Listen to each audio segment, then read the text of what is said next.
The alarms began at midnight, but the panic spread much faster than sound. Red emergency lights flashed through the Xenobiology Academy like bleeding fire. Long corridors that were usually quiet with study and research were now filled with shouting, voices, running feet, and the heavy sound of security doors locking one after another. Somewhere deep inside the lower research wing, steel gates slammed shut with a force that shook the walls. Containment breach in Sector 7, a voice repeated over the intercom. All personnel evacuate immediately. Repeat, evacuate immediately. But it was already too late. In Containment Chamber 7, something impossible had happened. The beast was free. It was not supposed to move like that, not supposed to think like that, not supposed to escape. It was the largest alien creature ever brought to the Academy. 10 feet tall when standing upright, covered in black armored skin that reflected light like polished stone. It had 4 glowing eyes that could see in every direction at once. Its claws were long enough to cut through steel doors like paper. No one had ever fully understood what it was. Some called it a predator from a dead moon. Others said it was a war engine made of flesh. What everyone agreed on was simple. It was dangerous. Before its capture, it had destroyed 3 military outposts. Entire bases had gone silent after encountering it. Heavy weapons had failed. Defensive shields had collapsed. Nothing had worked until it was finally trapped using a combined planetary effort. The galaxy called it a monster. And now it was loose. Inside a school filled with young alien students. The first camera feed showed it breaking through the containment walls. Thick reinforced metal bent outward like soft cloth. Sparks flew as emergency systems failed one after another. The creature stepped through the broken opening slowly, almost calmly, as if it had never been locked up at all. Security teams arrived within seconds. They wore heavy armor and carried shock rifles designed to stop battlefield threats, their helmets locked onto the target, their weapons powered up with sharp electrical hums. "Fire!" the commander shouted. Blue energy bolts hit the beast's chest, its shoulders, its arms. The creature paused for a moment. Then it kept walking. Another volley struck its side. The energy splashed across its armor-like skin and faded without effect. The beast turned its head slowly toward the soldiers. For a moment, everything went still. Then it moved. Not fast at first, just one step, then another. The ground cracked under its weight. The security team tried to retreat, but the hall was too narrow. The beast reached them in seconds. A claw swung once, a metal shield shattered like glass. Another swing. A wall collapsed inward. The cameras shook as the creature passed through the corridor. After that, the feed from that section went dark. In another wing of the academy, students were already running. Hallways that once held peaceful classes were filled with fear. Books were dropped and forgotten. Tablets lay broken on the floor. Some students cried, others shouted for instructors who were no longer there. Emergency sirens kept repeating the same message. Proceed to evacuation zones. Do not engage. Do not panic. But panic had already taken over. The beast moved through the academy like a storm given shape. It did not rush blindly. It did not attack everything. It was searching. That was what made it worse. It passed by open halls without stopping. It ignored groups of fleeing students. It did not chase guards who fired at it from a distance. It was focused. And slowly, it began to change direction, upward, toward the upper academic levels, toward the student dorm sections, towards the classrooms. Inside those classrooms were dozens of young beings from different worlds. Winged species, aquatic hybrids, energy-based life forms, contained in special suits. The future of many civilizations, all gathered in one place, and among them was a single human. Her name was Mira Hale. She was small compared to the others. Quiet, often unnoticed. Humans were rare in the academy, even rarer in xenobiology programs. Most species considered humans unpredictable, but physically weak compared to galactic standards. Mira had no special armor, no combat training, no protective shell. She wore the standard academy uniform like everyone else, a simple dark blue outfit with a thin ID band on her wrist. At that moment, she was in classroom 3B. The lights flickered as the emergency systems kicked in. Other students were already standing near the exits, unsure where to go. Their instructor had left minutes ago to check on the situation and had not returned. Mira stood near the back of the room. She was not crying. She was not screaming. She was listening because she could hear something others could not. A sound in the walls, a slow, heavy rhythm, like footsteps that did not care about distance or barriers. Thump, pause, thump. The classroom began to grow silent as more students noticed it. "What is that?" one of them whispered. A tall, insect-like student turned towards the door. "That is not a normal evacuation signal," it said. The sound grew louder. Thump. Closer now. The emergency lights outside. The classroom flickered again. The hallway beyond the door turned red, then dark, then red again. Mira stepped back slightly. Her mind tried to explain it. Security, guards, evacuation drills, anything normal. But deep down, she knew it was none of those things. The door at the far end of the hallway buckled, just slightly at first, then more. Metal creaked as something pressed against it from the other side. The students in the classroom backed away from the windows.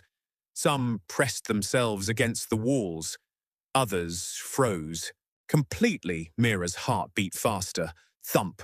The door handle twisted, slowly, not broken, not forced open, twisted, as if something on the other side was testing it. The lights went out. Silence fell. In the dark, the only sound left was breathing.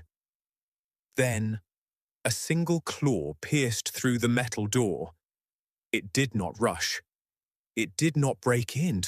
Immediately, it paused there, as if it was confirming something, as if it had found what it was looking for. Inside the classroom, every student held their breath, and, on the other side of the door, the beast stood still, facing one room, facing one student, Mira Hale, the only human in the Xenobiology Academy. And whatever was outside was not leaving until it reached her. Mira Hale was 16 years old. In the eyes of most species at the Galactic Xenobiology Academy, that already made her unusual. But what made her truly stand out was something else. She was human. The only human student in the entire academy. To many of the other students, humans were still a new and uncertain species. They had only recently joined wider space travel. Technology was improving, their presence growing, but their reputation was still forming in the galactic community. And the common opinion was simple. Humans were fragile. Soft-bodied, easy to injure, weak compared to stronger species with armored skin, enhanced muscles, or natural weapons. Mira heard those opinions often, in the hallways, in the cafeteria, in group labs where no one wanted her on their team. Some students avoided her completely, as if being near her would slow them down. Others laughed quietly when she struggled to lift equipment designed for heavier species, but Mira never argued. She never tried to prove anything. She simply kept studying. She loved xenobiology more than anything else in her life. To her, every alien creature was fascinating, no matter how large, strange, or dangerous it looked. She believed that no creature was truly evil, only misunderstood. That belief had brought her here, and it was the only thing she carried with her. Now, as the alarm continued to scream through the academy, when the first emergency signal hit, Mira had been inside classroom 3B with the others. At first, it felt like a drill. Students stood up calmly. Chairs scraped against the floor. A few voices tried to stay organized. Then the second alarm came. Then the locking systems activated. Heavy metal shutters slid over the doors with a deep mechanical roar. The exits sealed shut. Panic spread instantly. "No, no, this is not a drill," someone shouted. "We have to get to the evacuation route," another voice yelled. Students rushed toward the door, pushing against it, trying to override the system. But the control panel flashed red. Locked. Emergency lockdown active. Mira stepped back, her eyes moving quickly across the room. She tried to stay calm, thinking through options, but every exit was gone. That was when she heard it, a sound in the hallway, heavy, slow, like something enormous walking without hurry. Boom! The entire classroom vibrated. Dust fell from the ceiling. Some students froze. Others backed away from the door. "What is that?" someone whispered. Boom! The second step was closer. The lights flickered. Red emergency lighting painted the walls in shifting shadows, making everything look broken and unreal. Mira's chest tightened, but she did not move. She listened carefully. The sound was not random. It was direct, focused. Boom!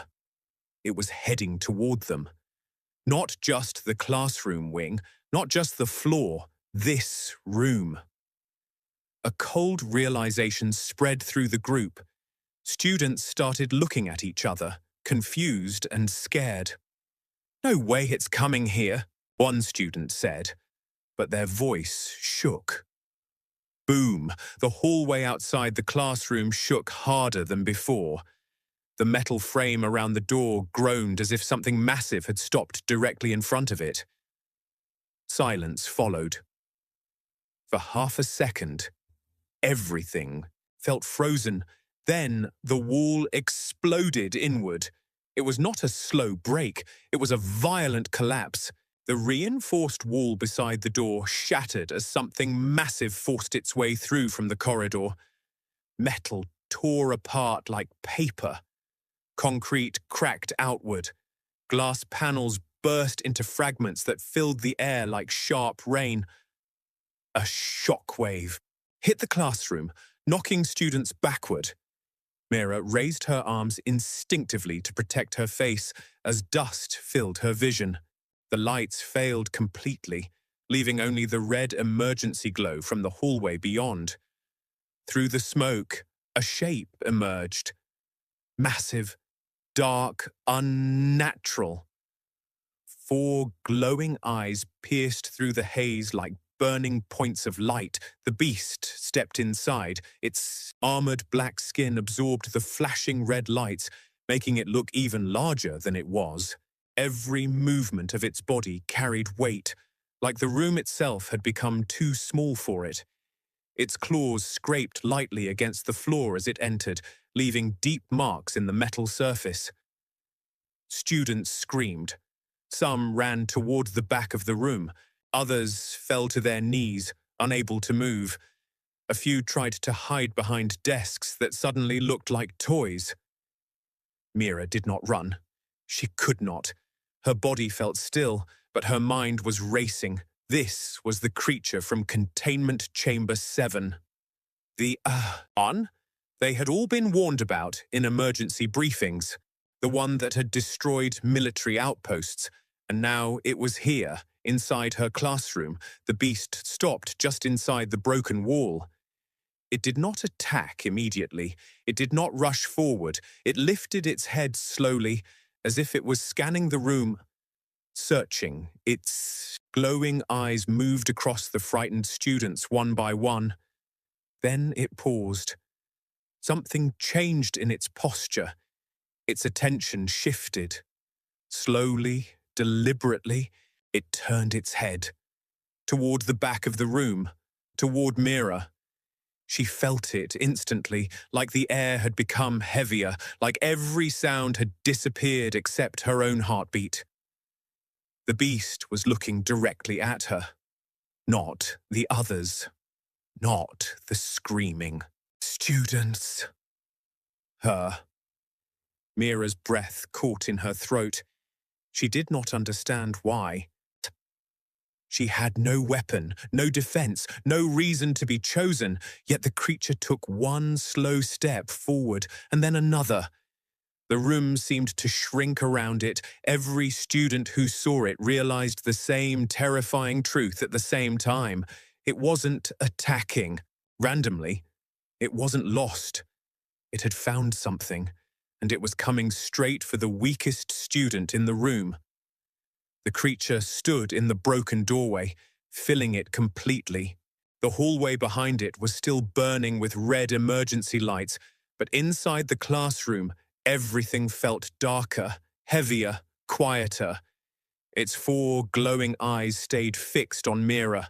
A low growl rolled out of its chest. It was not loud like an explosion. It was worse. It was deep enough to shake the floor. The windows rattled. The desks trembled. A few students cried out and backed farther into the corners of the room. The beast took one slow step forward, then another. Its claws scraped across the metal floor with a harsh, grinding sound. Each movement left visible marks, like the room itself was too weak to hold it. Mira stood very still. Her heart was beating fast, but she forced her body not to move. Something in her training surfaced. Not combat training, she had none. It was something older, something instinctive from her studies of animal behavior. Predators often reacted to panic. Sudden movement could trigger attack. So she stayed calm. Even when everything inside her told her to run, the beast stopped a few steps away. It lowered its head slightly. The growl deepened again, vibrating through the air like a warning. Students behind Mira were shaking. Some had their hands over their mouths. Others had closed their eyes completely, unable to watch what was about to happen. Everyone thought the same thing. She was going to die. The beast leaned forward. Its massive shadow covered her completely. Mira swallowed hard. Her throat felt dry. Her hands were cold. But she forced her voice to come out, softly. "It's okay." The room seemed to freeze at those words. Even the alarms in the distance felt quieter for a moment. Mira slowly lifted her empty hands. Little, showing she had nothing. "I won't hurt you," she said.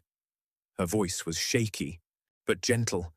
There was no command in it, no aggression, only calm. The beast stopped moving completely, its glowing eyes locked onto her face. For a long moment, nothing happened.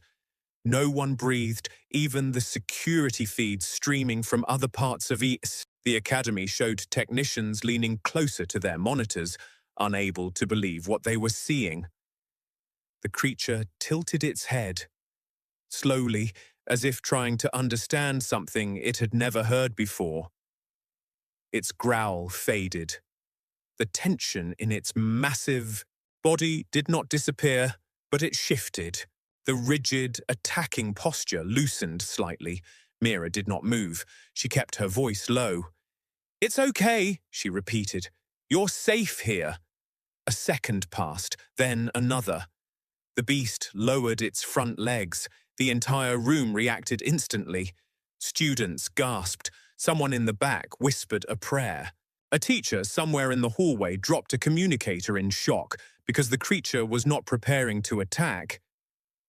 It was lowering itself, slowly, deliberately, until its massive head came down level with Mira's chest. Then it went further. Down, to the floor, and finally, it rested its head gently at her feet. The impact was soft compared to its size, like a mountain choosing to lie down instead of stand. The room went completely silent. Even the alarms outside felt distant now. Mira froze, not understanding what was happening. The creature did not growl anymore. It did not move aggressively. It simply stayed there. Still. Like something ancient had decided. She was not a threat, or maybe something else, something even harder to explain. On the Academy's emergency security channel, dozens of officers stared at their screens in disbelief. One of them finally spoke into the silence. "It's not, attacking," the officer said. Another voice answered, confused and shaken. "It's resting," a third voice, even quieter. "Why her?" Inside the classroom, Mira slowly lowered her hands. Her breathing was uneven, but she did not step back. The beast's glowing eyes remained open, but no longer sharp with aggression. They were watching her, but differently now. Not like prey.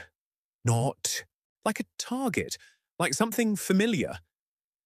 Behind her, the students were still frozen in fear. None of them understood what they were seeing. A creature that had torn through walls, ignored weapons, and destroyed entire military outposts. Now, lying at the feet of a human girl who had no defense at all. Mira finally found her voice again, softer than before. "What are you?" The beast did not answer, but it made a sound. Not a growl this time. Something lower, calmer, almost like a breath, and it did not move from her side. Weeks earlier, long before the alarms, long before the breach, long before fear filled every corridor of the Xenobiology Academy, Mira Hale had been assigned a task no one else wanted. Containment Chamber 7. Even the name made students uncomfortable. The beast inside it was considered one of the most dangerous life forms ever captured. Security reports were classified. Staff rotations were strict. Even senior researchers avoided long exposure. But Mira was a student of xenobiology, and her assignment was simple on paper. Observations support, record behavioral responses, do not interact beyond protocol. Most people treated the creature like a problem that needed control. Mira did not. From her very first visit, she noticed something others ignored. It was not mindless. It was not random. It reacted, not to pain alone, not to aggression alone, but to patterns, to tone, to rhythm, to stillness. When guards entered the chamber, everything became chaos. Shock weapons fired, alarms triggered. The creature reacted with violence, hitting back harder, moving faster, becoming more destructive. But when Mira came alone, behind reinforced glass or within safe observation distance, something changed. It did not attack immediately. It watched. At first, she did nothing except observe. She followed all safety protocols. She recorded notes. She measured movement responses. Then, one day, she tried something different. She spoke, not loudly, not with commands, just softly. "I don't think you're just a monster," she said through the audio system. The creature paused. It did not move for a long time. That was the first moment she realized something important. It was listening. After that, Mira began returning every day. The guards thought she was wasting time. Some even warned her that repeated exposure was dangerous, but she continued anyway. She told stories about Earth, about oceans that stretched farther than any horizon, about forests where sunlight broke through green leaves, about rain falling on rooftops in quiet cities. She described wind, snow, storms that were beautiful instead of destructive. Sometimes she just sat in silence, watching it watch her. And once, when she thought no one was recording, she sang. Softly, a simple earth melody with no meaning except calm. The creature did not move during those moments. It did not attack. It did not roar. It simply listened. Day by day, something changed in the way it reacted to her presence. Its breathing slowed when she spoke. Its claws stayed lower. Its head tilted less like a threat and more like curiosity. The scientists recorded it as unpredictable behavioral stabilization. The guards called it temporary anomaly suppression. Mira never gave it a name. To her, it was not a weapon or a monster. It was a life form that no one had learned how to speak to yet, and somehow, without permission or approval, she had started doing exactly that. Now, weeks later, everything had collapsed into chaos. The alarms still screamed through the academy. Soldiers were running through the corridors, boots striking metal floors, weapons raised, targeting systems locked onto the breach location. "They're inside Sector 3, a voice shouted over comms. "Containment failure is spreading upward." Engage target on sight. Heavy footsteps approached the classroom. Multiple armored units were closing in fast. Red laser sights cut through the dust-filled air outside the broken wall. The security forces had arrived at last, but they were not prepared for what they saw. Inside the classroom, the creature stood. It was no longer moving like a rampaging threat. It was still. Between the soldiers and Mira. The moment the first armored soldier appeared in the doorway, weapon raised, the creature reacted instantly, not with rage, with position. It shifted its body, stepping forward just enough to block the line of fire. Its massive frame filled the broken entrance completely, hiding Mira behind it. A low sound came from its chest. Not a growl of attack, a warning. The soldiers froze for half a second. "Target visual confirmed," one of them said. "Creature is active. Fire permission requested." "Hold!" another voice ordered through comms. "We still have a civilian inside." "We can't risk." The sentence was cut off by the creature taking one step forward. The floor cracked, slightly under its weight. Every weapon in the hallway aimed at it immediately, but it did not move toward them. It did not chase. It did not attack the room. It stayed in front of Mira, protecting her. Inside the classroom, Mira slowly stepped back, confused and breathing unevenly. She looked up at the creature's back. Its massive body stood like a wall between her and the soldiers outside. For the first time since the breach, she realized something that made no logical sense. It was not trying to escape. It was not trying to destroy. It was stopping them. The soldiers outside shouted again, "Step aside!" The creature did not move. Another pause. Tension filled the hallway like a physical force. And then, from behind the creature, Mira's voice came softly. "Wait!" The soldiers hesitated. because the beast did not react to them. It only reacted to her.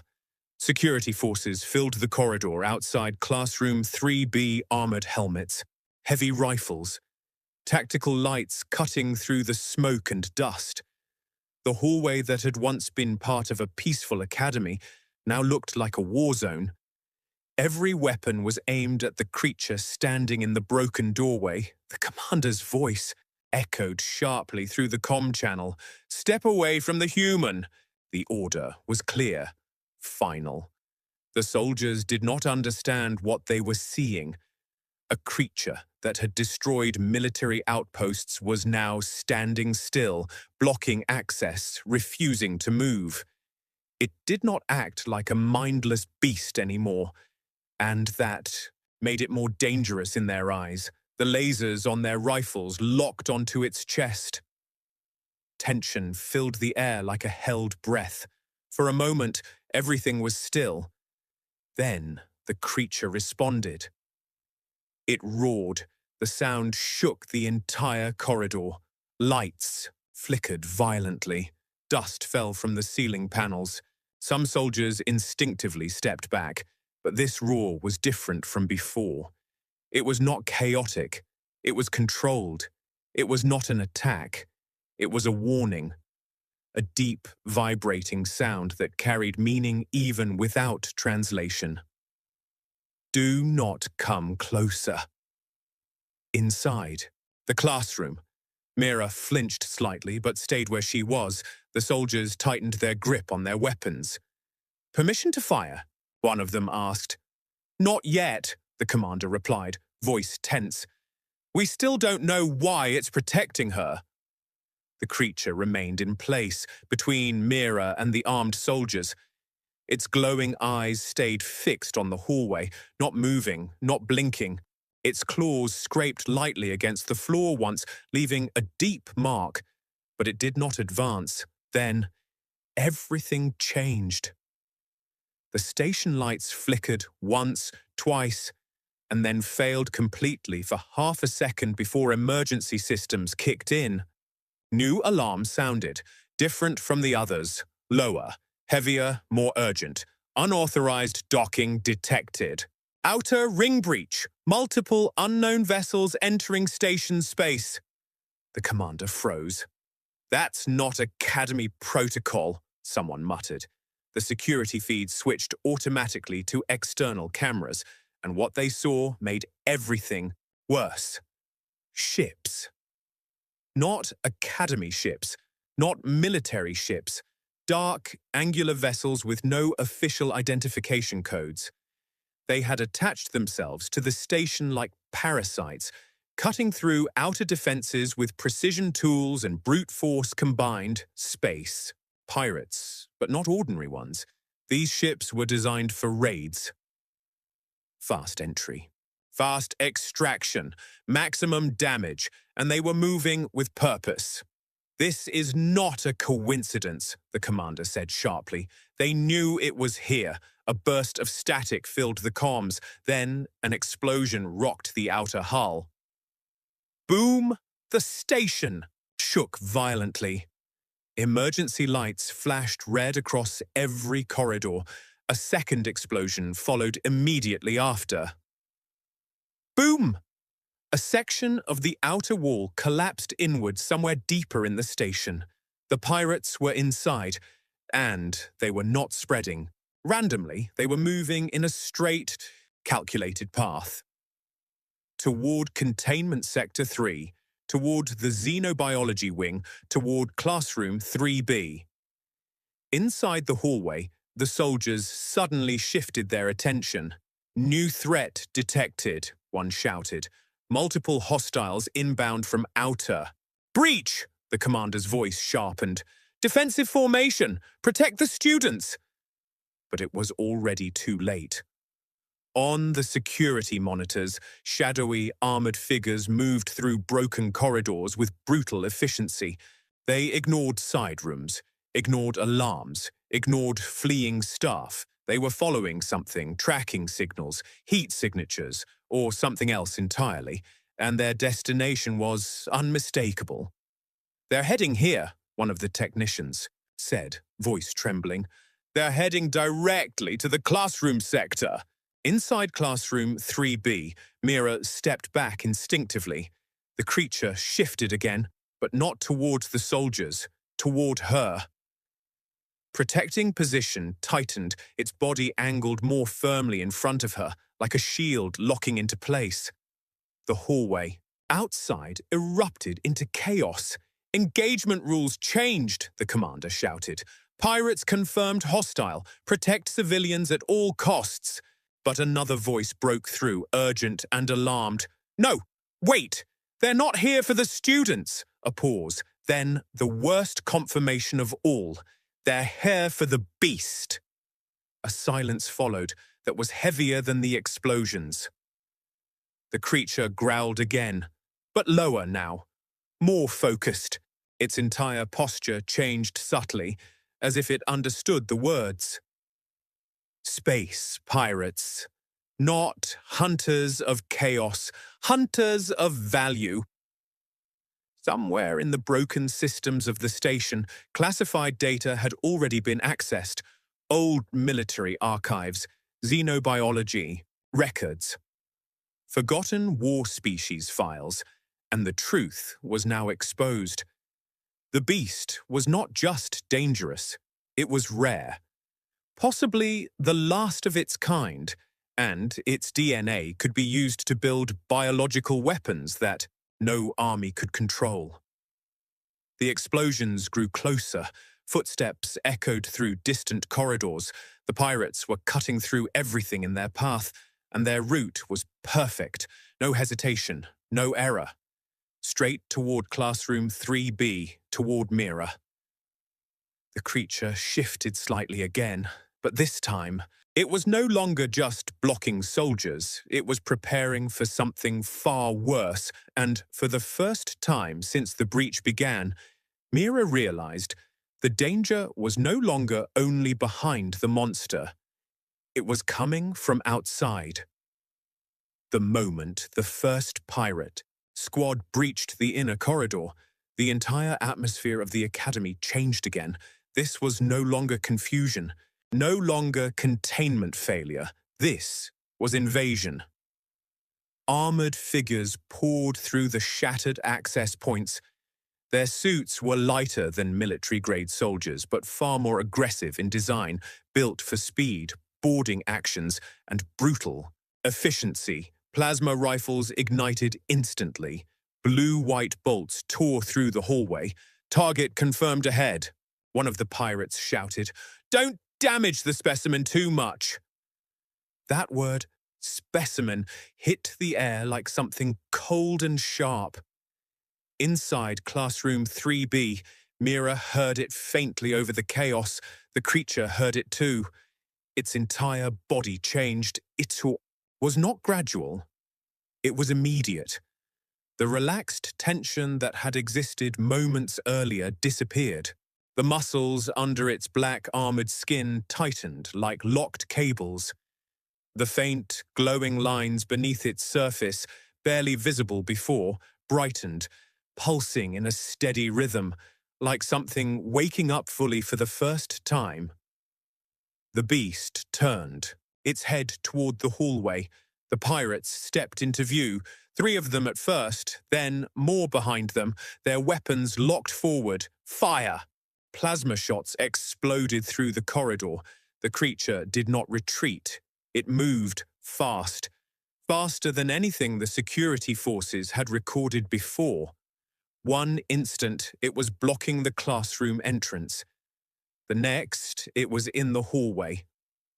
A direct charge. The sea ground cracked under its weight as it crossed the distance in a fraction of a second. Plasma bolts struck its armor, burning bright against the black surface, but they did not stop it. It slammed into the first pirate unit like a moving wall. Metal buckled, armor shattered. The impact sent 2 soldiers flying into the corridor walls. The pirates tried to adjust formation. Too slow. The creature was already inside their line. Not attacking, wildly targeting. One pirate aimed at the classroom door. Gone. Another raised a rifle toward Mira's position. Gone. A third tried to deploy a wrist shield. Third creature struck once, knocking the weapon aside without hesitation. It did not chase those who were retreating. It did not pursue those who were no longer a threat. Every movement had direction. Every strike had purpose. Inside the classroom, Mira stood frozen near the back wall, her breathing uneven. Dust and flickering red lights filled the room, but she could still see parts of what was happening outside. The creature was fighting, but not like a beast, like a protector. The pirates regrouped quickly, switching tactics. "Suppress it!" one of them shouted. "Keep it away from the human!" At that moment, several of them adjusted aim towards the classroom again. That was the mistake. The creature reacted instantly. It moved between them and the doorway in a blur of motion. A plasma shot hit its shoulder. It did not slow. Another struck its side. It still did not stop. It pushed forward, forcing the pirates back into the corridor, away from the classroom entrance entirely. Each step it took was deliberate, cutting off angles, removing lines of fire, sealing every path that led toward Mira. Security forces, watching from remote feeds, later struggled to describe what they were seeing. One analyst finally spoke, voice shaking. "It's not just defending itself," another replied quietly. "It's controlling the entire battlefield around her." The pirates realized too late that their objective was no longer simple. They were not dealing with a wild containment escape. They were dealing with something actively, choosing targets, and it had chosen them. A pirate captain shouted into his comm, "Fall back and regroup. Don't let it isolate us."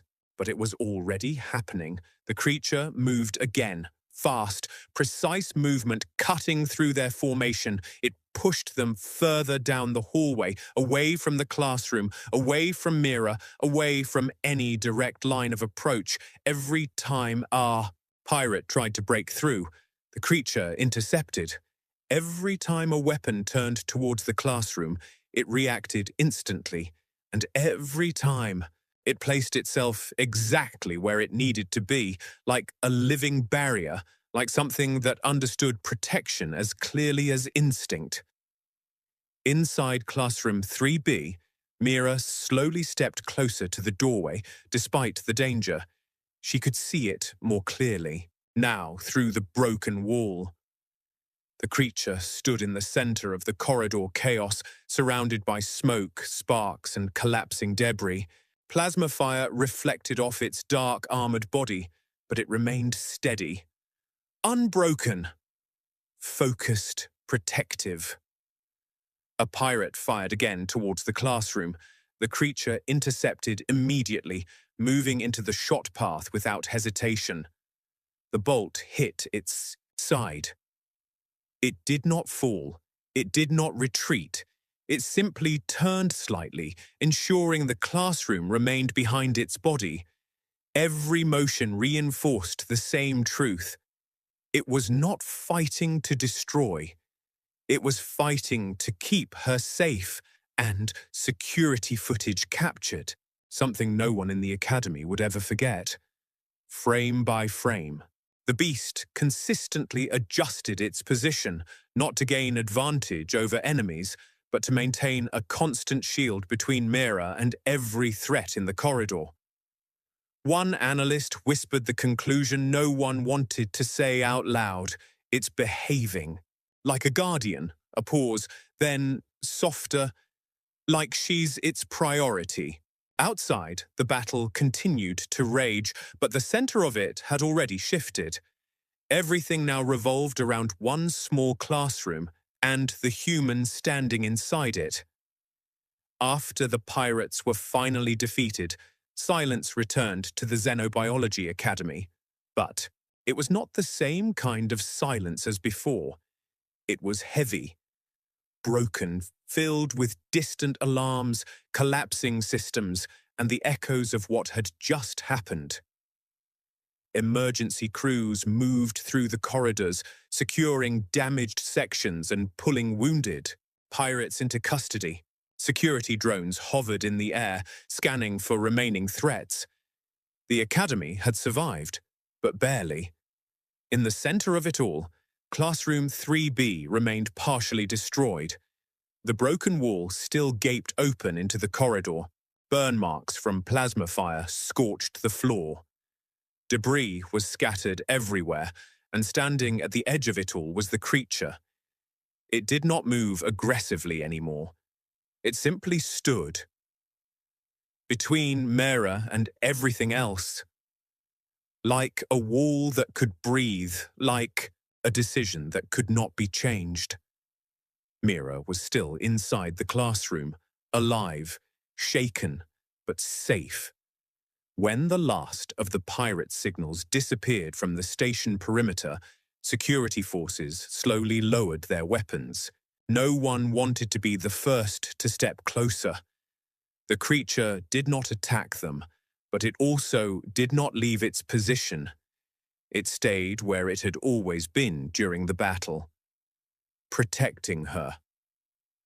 Hours later, deep inside the Academy's secured command center, the director of xenobiology reviewed something that had been pulled from restricted archives. Mera Hale's research logs. At first, they seemed ordinary, field notes, behavioral observations, basic academic recordings from Chamber 7. But as the director read further, the tone changed. The notes became more personal, more focused, more careful. The creature did not behave like other known captured life forms. It did not respond to fear-based conditioning. It did not stabilize under sedation protocols for long, but it did respond to something else. Mild vocal tone reduces agitation response. Subject exhibits reduced aggression during consistent, calm presence. Eye tracking follows observer during non-threatening communication. The director paused, then continued reading.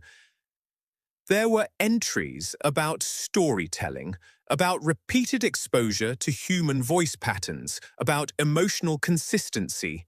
Then, one final set of observations mimics protective positioning when observer enters chamber. Displays non-hostile proximity behavior when calm interaction is maintained. The director leaned back slowly. A theory was forming in the data, one that had been ignored before because it did not match known xenobiology frameworks. But now, it could not be ignored anymore. The beast species did not bond through dominance hierarchy. It did not recognize control as loyalty. It did not form attachments through fear, pain, or obedience. It bonded through emotional imprinting, a rare biological and neurological mechanism where the first stable, non-hostile presence in its environment became encoded as safe. And not just safe. Important, protected, pack, one scientist in the room whispered as they read the same data. But it was not pack in the traditional sense. It was deeper than that. It was identity anchoring. The first being that showed it consistent, calm behavior during extreme stress became the reference point for its entire perception of safety. The director looked at the timeline again. When had the creature been captured? During full aggression state, surrounded by military force, isolated, contained, no allies, no calm presence, only threats, until Mera Hale. A human student, 16 years old, assigned to observational support, not trained in containment suppression, not armed, not protected, just present and calm. She did not strike it. She did not dominate it. She spoke softly, day after day, consistently, without fear-based commands, without aggression. The realization settled into the room like gravity. The creature had not been trained by Mira. It had imprinted on her. The director slowly closed the file. "So that's why it broke out," someone said quietly. The room was silent. Then the director answered, "It didn't break out to attack." A pause. "It broke out because it sensed her in danger." On the station, outside the command center, the creature still stood in the broken corridor. Mira had stepped closer to the doorway now, though security personnel kept a careful distance. She was looking up at it, and it was still facing outward. Still, guarding. Still between her and the rest of the galaxy, because in its mind, the truth was simple. It had been alone. Until her, and now that it had found her again, it would not let anything take her away. The decision came after 3 days of emergency deliberation. Representatives from multiple species, security divisions, and xenobiology authorities gathered inside the Academy's central command hall. The room was designed for diplomatic crises, but nothing in its history had ever been like this. On one side of the holo display, classified footage replayed the events repeatedly: the breach, the pirate assault, the creature standing between Mira, and every threat without hesitation. On the other side, scientific logs showed something even harder to explain. Behavioral stability, emotional imprint response, protective prioritization of a single individual. No one argued anymore about whether the creature was dangerous. It clearly was, but that was not the only truth anymore. The real question had changed. Was it controllable, or was it already connected? The director of xenobiology spoke first. "If we attempt recontainment," he said carefully, "we risk triggering a full defensive state again. Based on observed behavior, that state prioritizes one outcome: protecting the human identified as its imprint target." A representative from the Security Council responded sharply. "You're saying it will attack anyone who approaches her?" "Not anyone," the director corrected. "Anyone it perceives as a threat." Silence followed, because that included almost every armed force in the station, and possibly the galaxy. Another scientist stepped forward, projecting Mira's behavioral logs. "There is no evidence of hostility initiation after imprint formation," she explained. "Only defensive response. It does not pursue, it does not hunt, it shields." A pause. "Everything we observed suggests it stabilizes in proximity to her." That sentence changed the tone of the room. Stabilizes, not enrages, not escalates, stabilizes. The implications were unprecedented. A creature once classified as a catastrophic level threat was not inherently unstable in all environments. It was responsive. And now it had a fixed reference point: Mira Hale, a human, the youngest subject in the Academy, the one species many had. Dismissed as physically weak, the Council debated for hours. Containment protocols were discussed. Sedation strategies proposed, remote relocation options analyzed and rejected. Every option failed the same way. They all required separation, and separation, according to every recorded behavior pattern, would trigger defensive escalation. Eventually, the discussion slowed, not because there were no more arguments, but because there were no safer alternatives. Finally, the Academy director made the announcement: the creature will not be returned to containment. A wave of reactions moved through the room. Disbelief, concern, reluctant acceptance. He continued, "It will remain under supervised observation." A pause. "Under Mira Hale's primary contact authorization." The room went completely still.